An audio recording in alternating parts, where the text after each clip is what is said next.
E aí, galerinha, na aula de hoje vamos falar sobre equilíbrio iônico, um equilíbrio que ocorre no meio aquoso, ou seja, na água.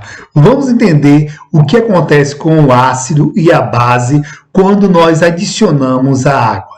Vamos para a aula. Na aula de hoje, vamos falar sobre o equilíbrio iônico.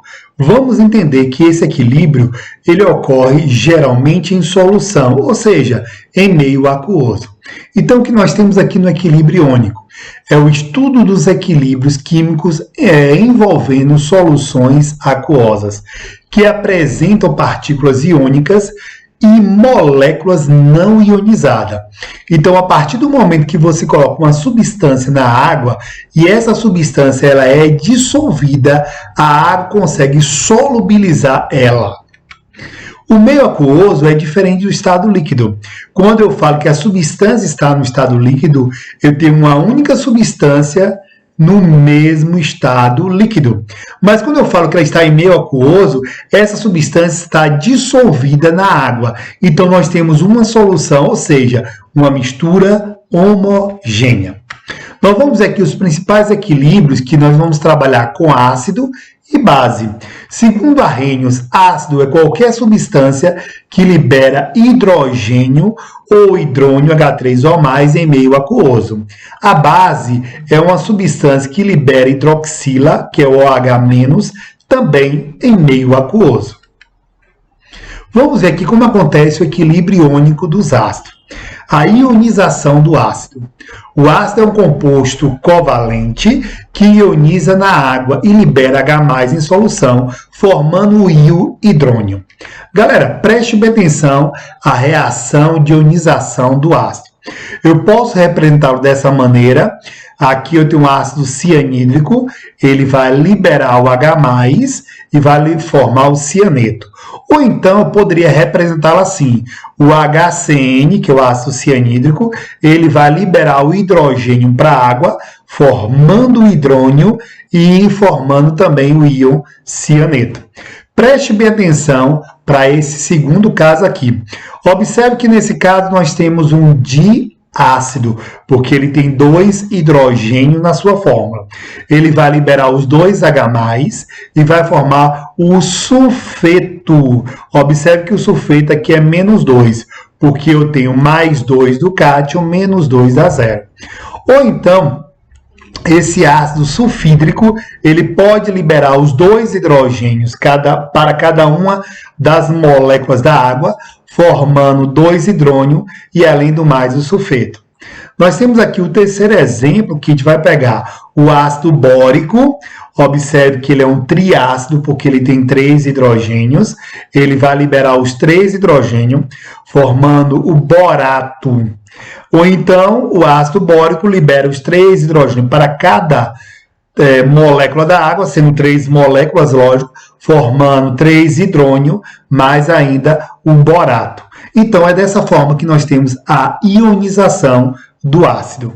Vamos ver agora a constante de equilíbrio do ácido, que nós podemos chamar de Ka, porque ele é ácido, Ki, porque o equilíbrio ele é iônico, ou Kc, porque nós trabalhamos com a concentração molar dos participantes.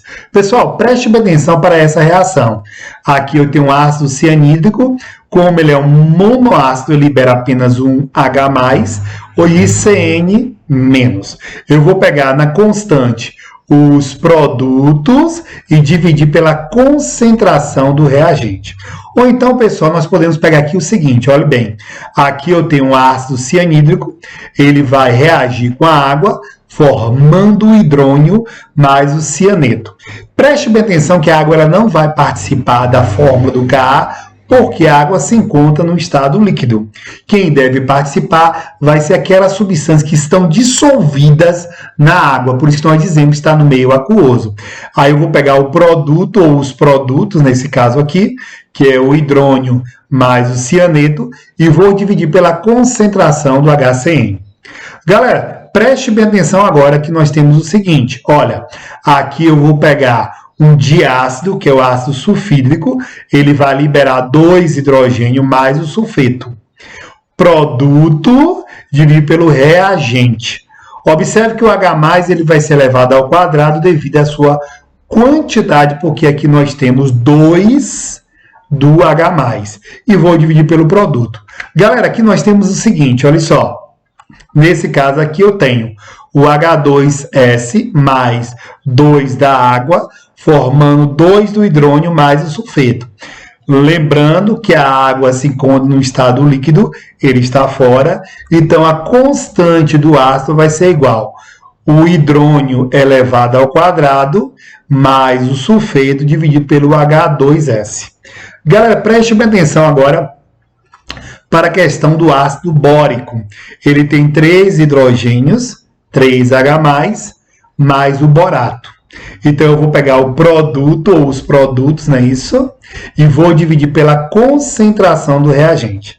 Uma coisa muito importante que você não pode esquecer, quanto maior o valor do Ka, mais forte é o ácido. Beleza? Vamos ver aqui agora o equilíbrio iônico das bases. Na ionização da base, nós vamos ter que a base é um composto que, ao ionizar, ele vai liberar na água a hidroxila. Então, a gente vai ter agora o quê? Que nós chamamos de meio alcalino, ou meio básico. Galera, na reação de ionização, nós vamos ter aqui o seguinte. Por exemplo, o hidróxido de amônio só tem uma hidroxila. Ele vai formar o NH4+, mais a hidroxila. Se eu tenho o hidróxido de ferro 2, ele vai formar o quê? O íon de ferro mais 2, mais 2 hidroxila, porque aqui nós temos uma dibase. Agora, se eu tenho o hidróxido de alumínio, que é uma tribase, ele vai liberar o alumínio mais 3 hidroxila. Preste bem atenção como é a constante de equilíbrio da base, que nós podemos chamar de Kb, porque é uma base, Ki, porque o equilíbrio ele é iônico, ou Kc, que nós trabalhamos com a concentração molar. Observe que a gente vai pegar o produto e vamos dividir pelo reagente. Nós vamos ter o NH4+, vezes a hidroxila, dividido pelo hidróxido de amônio. Galera, olha só para essa de base. Ele vai formar o quê? A gente vai fazer a constante de equilíbrio da base, que vai ser os produtos dividido pelo reagente.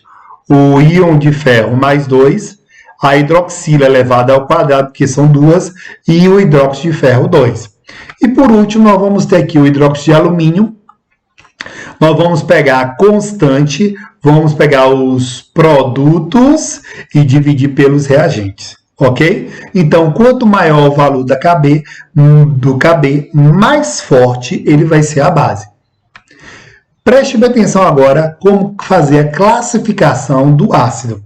Coloque na ordem crescente de força para os ácidos. Ele deu aqui 1, 2, 3, 4. Ele deu o ácido fluorídrico, o ácido acético, ou mais conhecido como etanóico, o ácido carbônico e o ácido sulfídrico, e os seus valores das suas constantes. Galera, nós sabemos o seguinte, quanto maior o valor do Ka, mais forte é o ácido. Então, para esses 4 aqui, quem tem um maior valor? Primeiro, nós vamos observar, sabe o quê? O expoente. Como ele é negativo, nesse caso, o maior que nós temos aqui é o ácido fluorídrico.